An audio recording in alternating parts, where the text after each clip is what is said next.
Hello and welcome to the Quarter Life Crisis podcast. I've lost it. Have another go. Okay. Hello and welcome to the Quarter Life Crisis podcast, where two thick boys will talk about nothing you probably care about. Don't click off the video though. No, please stay. To those few viewers. Oh god. Cry every time. Today we're going to talk about something quite close to us, I'd say. I don't know about you. I don't know about you, but I assume we're on the same page, seeing as we planned this together. But we did. Yeah. So we're going to talk about music.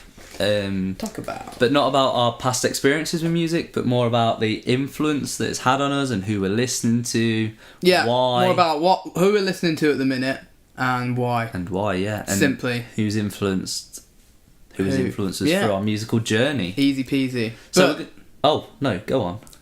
To break the ice.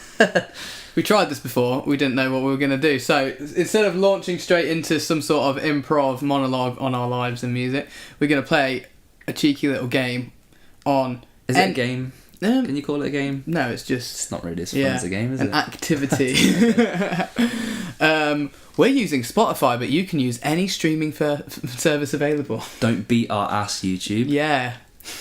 There one now, you can pay. Can't you? What, YouTube? Yeah, it's YouTube Music. Is it YouTube yeah, but YouTube Music is a thing as well.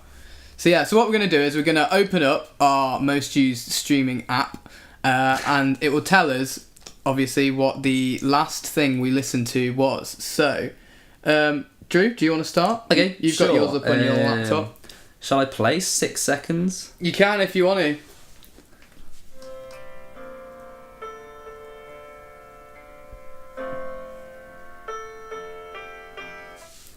Nice. Cut it there before before the YouTube lawyers. The YouTube police. Alright, so that was I Will Be Found, brackets, Lost at Sea, closed bracket, by John Mayer. Nice. From the album? From the album Paradise Valley. One of his underrated albums, I'd say. It took me a while to get into it, to be fair. And then you bought this? And then I bought this. I mean... Need I say more? But no, this song is just everything for me. Like, you're listening to it. It's one of my favourites as well. Oh, just the vibe you get from it. You can almost close your eyes and you're just in the middle of nowhere, just listening to this, and you do feel lost at sea. Nice. And I just love it so much. And I think it's a good song. It's a good song. Like you're saying there, you feel like you're in a different place. It's a good song for escapism. It's got that kind of slow, chill vibe. And the way it's written is just perfection. Yeah, I remember I kind of discovered it on one of my commutes into uni. I'd always take the bus in. It would be like 10-15 minute bus ride, and you just want to kind of like chill out for a minute, get your mind prepared for the day ahead of whatever you want to do. That's it, and that's the song to do it That with. is it. You just chill, everything kind of slows down for a second, and you get lost in the music. In the sea of John. I just remember I discovered it because I was just going through my mad John Mayer phase. Yeah. Which I still kind of am in, but I was listening to like a couple of his old albums, and I made a big playlist on my Spotify. Yeah. That has every John Mayer track in it, and I was just lying there at night with it on shuffle, and this came on, and I hadn't heard it before. Yeah. And because I never really listened to Paradise Valley. Well, that was like me as well. I think I was listening to... What are the big ones from Paradise Valley? That's a good question. You've got like Dear Marie. Would you ever listen to Dear Marie? I listened to like one song on there. Paper Doll. Wildfire. Yeah, I think I listened to Wildfire, and then obviously after that it will just go on to something else. And I think this came on, and I was like, oh, I dig this. I dig this. It is one to dig. I was a big fan of the... It's one of my favourites. I definitely want it at my funeral or something. Yeah. It's got them vibes. I like that he says birdie. I don't know why. A little birdie. I'm a little birdie in a big old tree. Yeah. That one. Yeah. That line. Yeah. Also, if it's a John Mayer song, you're quoting a John Mayer song, you have to sound like you're having an asthma attack. And that's how they know that it's... That's how you know it could be John anyone Mayer. Otherwise. Yeah. You've got to give some clarity, haven't you? Yeah. Really? Yeah. Exactly. Okay, then. Yeah. Is that about... Load up your app. All right. Well, mine is actually completely different. Completely different. I'll play the first 6 seconds. Did you play the first 6 seconds of yours? Yeah. It was. Yeah. All right. Kind of. All right.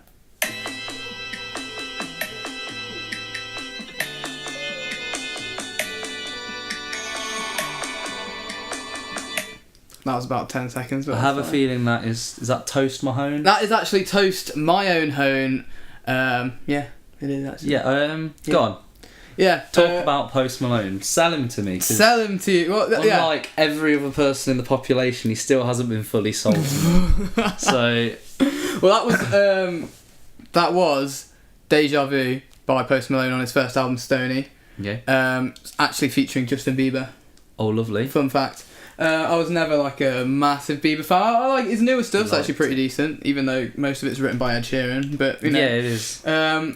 Yeah, so I think I kind of found Post Malone last year, and I just kind of like I don't know what it was about him, because I was never that into kind of hip hop and that kind of hip hop fusion with R&B that he's kind of got going. I was never that into it, and then just something about his melodies I just kind of really got on board with. So I mean, that wasn't like one of the first songs that I straight away got into. I was kind of like a bit apprehensive about that one, especially because I was like, oh, he's got another big pop star on it, and you know, I was kind of one of them kids that was like, you know, oh, it's Justin Bieber. But I gave it all a chance and actually really liked the album. I think that was a really kind of important album for me at that stage of time. It was the first half of first year. I was trying to kind of getting a grips with everything, of like kind of living on my own.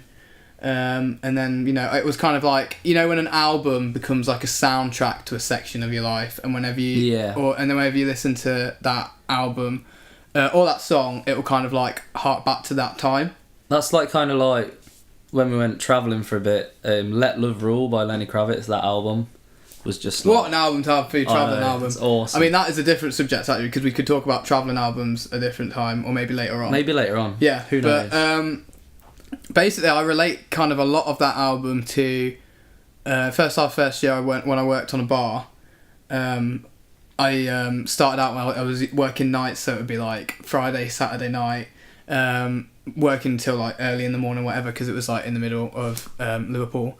So that was like cool and everything, and then it would just be something that I'd like kind of listen to on the way in, and then when I was on my break, went to Mackey's, grabbed some chips, just listen to that. Like sometimes, like, you know, if I kind of just wanted to be at home or whatever, you just use music as a form of escapism, and that kind of, you know, and it just, you know, reminds me of that time, and you know, good memories. Some good memories, some kind of like, I can't really be bothered to be doing this right now, but you know, still memories. It is what it is, and that's kind of what I relate it to, is like the first year when I kind of found him and got really into him. But yeah, I won't talk too much more because you didn't talk that much on Mr. JM. Oh, well, I could talk about JM for ages. Yeah, you could. Well, that kind of links into your influences, I guess. Yeah, so let's go into that with JM. Please. So, how did we find JM? It was college. Yeah. I was studying him. You were studying him the year while I was at A-levels. If you haven't watched episode 1, please uni or work, go back. Episode 1, then part I'll link 1. it here. Oh God! Boy. Just giving me work.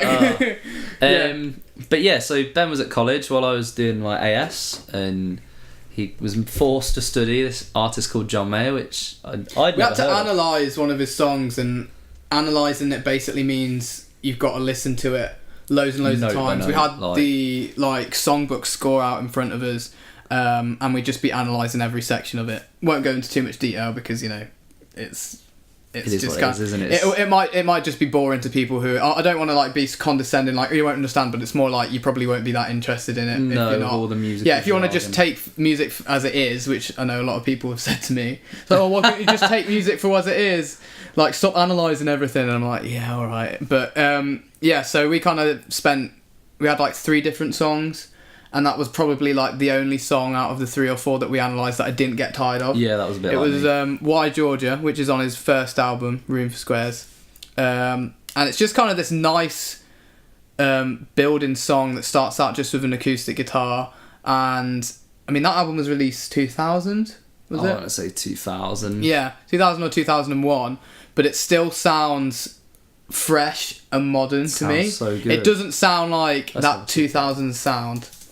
So, Room for Squares, 2001, yeah, which was like kind of cool to me, and I was surprised to find out that it was like so old, and then I just kind of then listened to Room for Squares for just ages. He looks like such a nerd on the front. Oh, he does. He looks completely different. He looks like a young little nerd with no hair. Oh. But then I showed you and a couple of our other friends Mr. JM, and then you were like, I dig it. Hooked. Yeah. Well, I think I showed you guys Neon, because Neon's like a really cool one of his. It's also on Room for Squares. That's like, I think it was probably the most accessible for what you were listening to at that point. I think we were kind of going through. We all went through a Room for Squeeze. Room for Squares. A Room for Squares patch. And so we all listened the hell out of Room for Squares. Yeah. And then we all kind of branched off into our own ways of I actually took them. longer to branch off. I stuck with Room for Squares for ages. I don't know why, but yeah.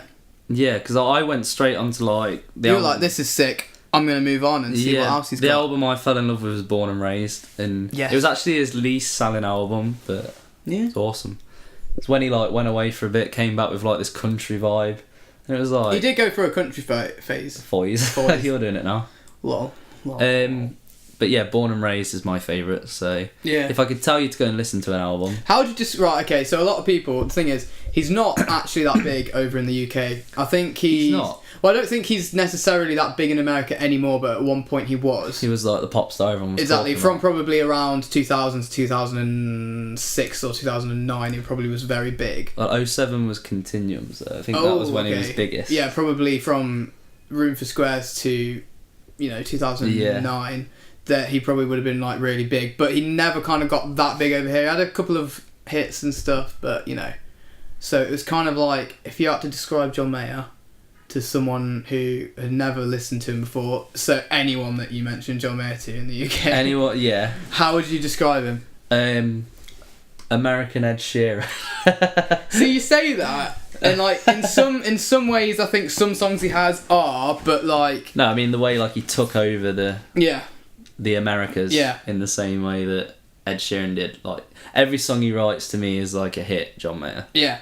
And like he may not be like that anymore in the charts or anything, but to me he songwrites mad. I think. But if I had to describe John him, Mayer kind of he started writing for himself a lot more after the first few albums. definitely, yeah, and you can feel Which that. Ed Sheeran's talked about he wants to do at some point. After the next few, he's gonna He just do writes an album the for charts, himself. doesn't he? But he's openly accepted that like he's doing the pandering, but they're still good songs. But No, if I had to like describe him, it'd be like, I don't know, he's a musical genius. Like you can feel you can feel his music. Yeah. If you look into it, like we won't go into much detail with, but like the like certain guitar licks and the elements to It's it. just his melodies are just clever Awesome. and nice and chill, but like he is actually like an incredible guitarist though as well. His And what's so voice is cool soft. is It's got a nice voice. what's so cool I think as well is like he's a good guitarist in like different styles, so he'll be a really good acoustic guitarist, and he'll like just learning some of acoustic songs, you just end up learning so many new techniques you haven't done before. Definitely, it's awesome. It's totally And worth then but then also when he plugs in his electric, he's equally amazing, and like he went on like a blues tour and did like a whole blues thing, and he's played with all the blues legends and John Mayer Trio.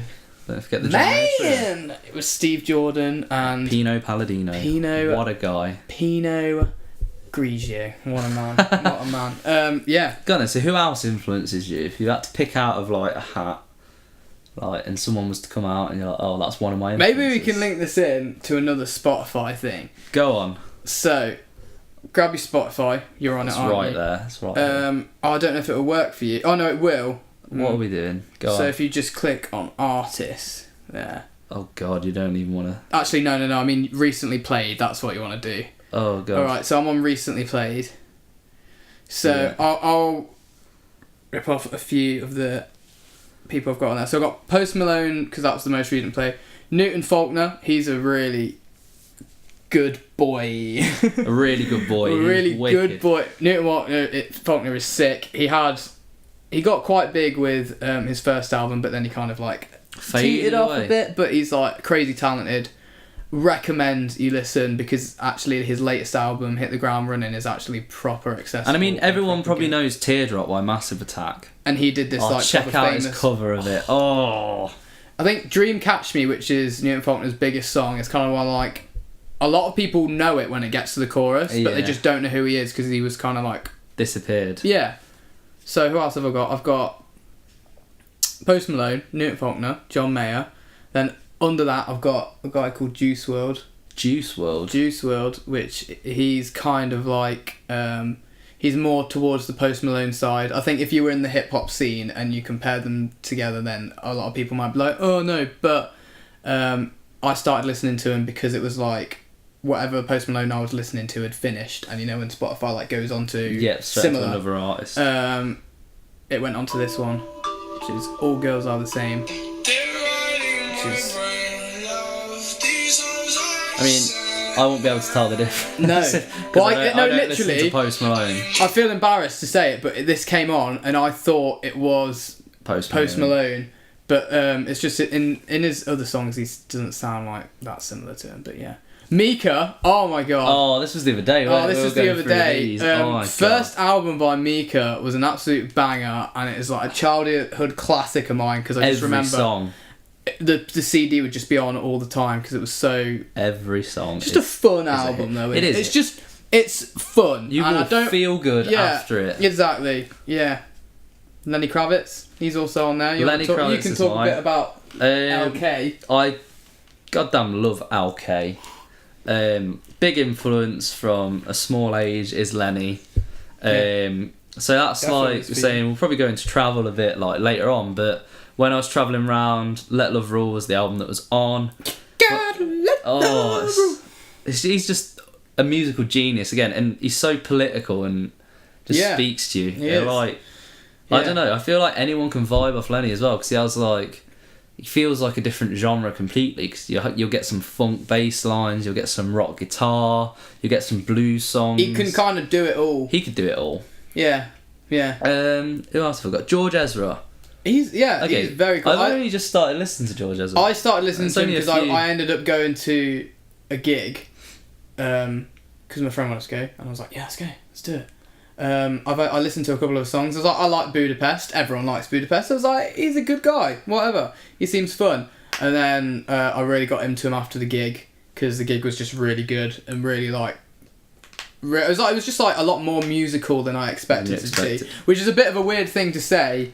But if you've seen him live, he's got like a brass band with him and stuff, and like they're just sick. So I got into him after that, and also like. I just want to be him as well. Some of the videos that he comes out with and like the adverts and whatever, I just want to be he's class. Let's talk about this guy. Oh, I did see that as well. Go on, how else would you say his name? Because I always said Hosier. I'd always say Hosier is how someone else says it. Was that our college tutor that said Hosier? I think I watched an interview and he did confirm it was Hosier. It's Hosier. Well, anyway. He's only released one album. New music. Annoyingly... was that 2014, I think? It is 2014. It's 4 years going ago. on 5 years. Jeez. But it is like an amazing album. I mean, I heard Take Me to Church. I heard Take Me to Church, and I was like, this is a really good song, actually. I really like it. Obviously, it was in the charts. And like, I wanted to go see him. We could talk about this actually, because I wanted to go see him, obviously, because he was still playing the Birmingham O2 Academies, because it was kind of like... He was at that level to play the academies, but because Take Me to Church had gone strategically big, like huge. Even when I remember when I went over to America and it was being played everywhere there as well, and that's when it hit me. I was like, he's big everywhere. Because not only was it on the radio all the time when I was in England, as soon as I hit America, it was all over there as well. I was like, oh shit, this guy's going places. So obviously got back, I was like, oh, he's playing in Birmingham in a few weeks. Tickets were £50. And it would have been like his first proper tour, and like an O2 Academy, £50 for your first tour. Yeah, that's ridiculous. I was like, I get that that song's big, and I really liked all the other songs. So like, no disrespect to the rest of his songs, but I feel like most of the population would have only gone there for Take Me to Church. You know what I mean? It's like Academy. You've only got one big song. Why are you? And I'm more talking to like. Maybe like his promoters. It would be more the promoters than him. But it would be like, why, obviously they can charge. O2 Academy, you pay if you've been to a gig at the O2 Academy. Most I've paid is 30. 20, 25. Yeah, it's not. It doesn't get more than that. It shouldn't. If it I was just like, whatever. I'll go next time, and if it's £50 after his second album, at least he'll have more music out. You know what I mean? Yeah. Okay, so I've got here also. Mulan original soundtrack. Mulan. Mulan. I mean, we love Disney. We love the Disney soundtrack. I love the Disney soundtrack. Oh man, Moana soundtrack. Yeah. Sick by Lin-Manuel Miranda, who is the composer of Hamilton, the hit musical. There you go, mindful of knowledge. I like Hercules soundtrack. I like them all. But Mulan, let's get down to business. To defeat the Han. Did they send me daughters? I've got the Sonic the Hedgehog playlist Christ. because that is the best game soundtrack. One of them. Who else have I got? I've got Tom Jones. I've got Tom Jones. I've got Eva Cassidy. Oh, Eva Cassidy's got some beautiful songs. Absolutely amazing. Too young. I've got Status Quo. Because fun fact. I'm drumming in a Status Quo tribute band. Well, it's actually the first official online release. Ticket prices are going to rocket now. Yeah. David Guetta do a remix of Low? Yeah. It's alright. As far as remixes go, I'm not a big fan of remixes. But That's Low by Lenny Kravitz. Low by Lenny. David Guetta did a remix, I didn't realise that. So that means that song's going to go massive now. Take That's on there. Take that. Right, Earth, Wind and Fire. Let me explain myself. ABBA. Let me explain myself. I do the karaoke at work, so any song they want, they get. And what is wrong with Earth, Wind and Fire? They're missing out water. But no, that's pretty much I recently played. Got that's who we're kind podcasts of on Buddhism and different religions that I am looking into at the moment. Nice. I think we've probably spent enough time delving into our history. Spotify recently played, and any other musical streaming service. I think we'll always come back to music and who influences and stuff. I think for a while we've gone through this kind of passage of opening up to more music, because for a while I was just like classic rock kid. I'd listen to anything that was rock, and anything that was not rock and that didn't have distorted guitars in, I'd only listen to it if it was Nickelback or internet's gonna slate you for that comment. God. Which I realised that every Nickelback song that is just acoustic guitar is just overproduced pop, but that's fine. I don't listen to them anymore. I'd always just listen to like Iron Maiden, Foo Fighters. You were kind of probably more classic rock. Yeah, Black Sabbath. I listened to like some classic stuff with you, and then I'd listen to like Foo Fighters and then a bit more kind of new stuff. But then as soon as I kind of hit college and they were kind of like making us analyse and look at all these different... They force you to open up, don't they? Because it's like... Yeah, they force you to open up and they force you to play this stuff, because it's like, you need to learn about this because this will teach you this about songwriting. This will teach you this about playing and performing in your instrument and music. And it just kind of opened up a whole thing for me, and now I'll literally ever since that I will literally give anything a go unless I genuinely think it's shit.